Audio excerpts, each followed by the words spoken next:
Maraming salamat, Secretary Rex Gatchalan ng DSWD. Please be seated. Yeah.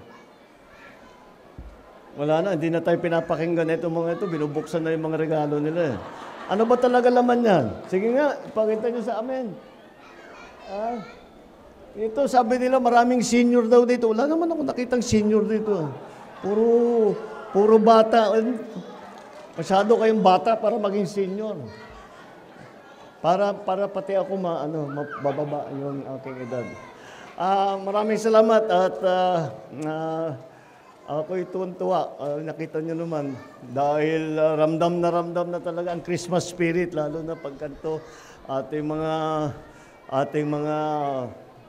ninuno at pati na kasama hanggang dito sa ating mga bata.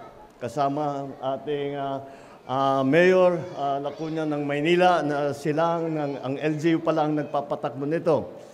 Pero distrito ni Congresswoman Stella at saka it's part of Marikina. One day you have to explain that to me. Na-confuse ako ng husto.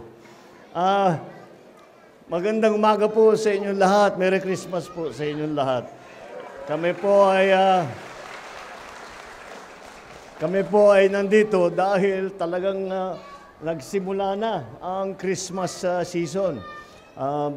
Alam po namin yun dahil kagabi, yung napakalaking Christmas tree doon sa palasyo ay inon na namin yung ilaw. At makikita mo sa malayo. Kaya sabi namin, ito na nga, dahil Disyembre na, Pasko na. At sino ba ang dapat nating puntahan at magregalo? Kaya kami nandito para magdala ng kaunting regalo. Bukod sa regalo, meron pang mga ibang mga hiningi ng LGU para sa ating mga nandito, mga food pack. This is a health kit, right? Health kit. At saka meron pang para naman na hindi nyo na inaalala. That is bigas din, lahat, kumpleto. So, ayan po ay aming dinala at ako'y nagpapasalamat sa inyong palabas. Meron palang, hindi namin alam, dapat malaman ng tao, meron palang K-pop dito sa Boys Town. May future tong mga batang ito, no? Kaya tuloy-tuloy ang aming tulong sa inyo, tuloy-tuloy ang aming pag-alala sa inyo. Huwag niyo pong isipin kahit na sandali na kayo'y nakalimutan o kayo'y hindi na iniisip. Laging po kayo nasa isip namin. At napaka-importante para sa amin. Lalo na sa iyo. Sinabi ko nga kagabi, ang aking Christmas wish, kahit sinong Pilipino, dapat naman magkaroon ng kahit papano maramdaman ang Christmas spirit at magkaroon ng Merry Christmas. Kaya patuloy po lahat po ng ating ginagawa para patuloy po na matupad yung aming panalangin na lahat ng Pilipino ay masasabi natin lahat, naramdaman natin yung Christmas spirit.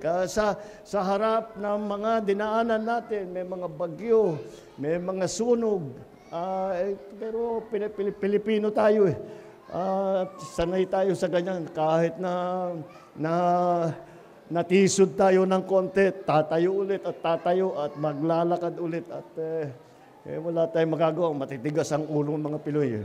Kaya kailangan tuloy-tuloy ang ating ginagawa.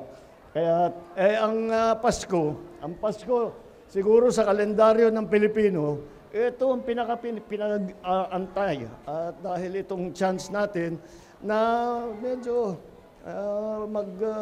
magbigay sa ating sarili ng konting panahon para makasama ang ating mga kaibigan, ng ating pamilya, para naman ay makasama natin ang lahat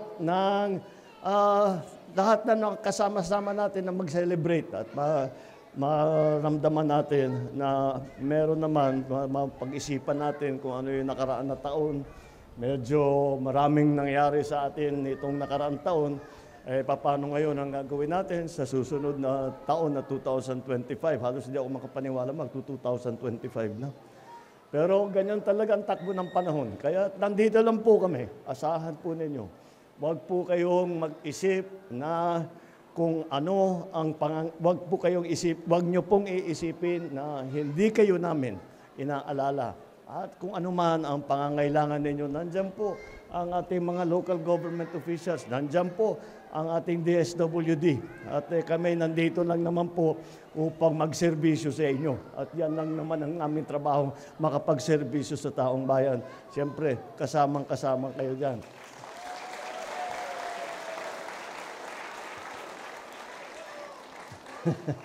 Nawala na yung audience ko. Eh. Dapat yung regalo, dapat nang tapos na ako para para nakinig. Di bale, yan naman ang Pasko, hindi ba makita yung mga batang nag-i-enjoy na ganyan. Kaya Merry Christmas po. Merry Christmas po sa inyong lahat.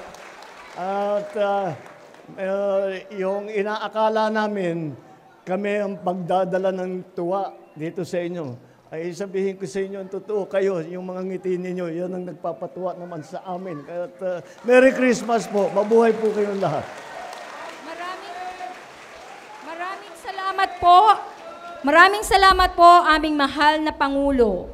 Sa pagkakataong ito,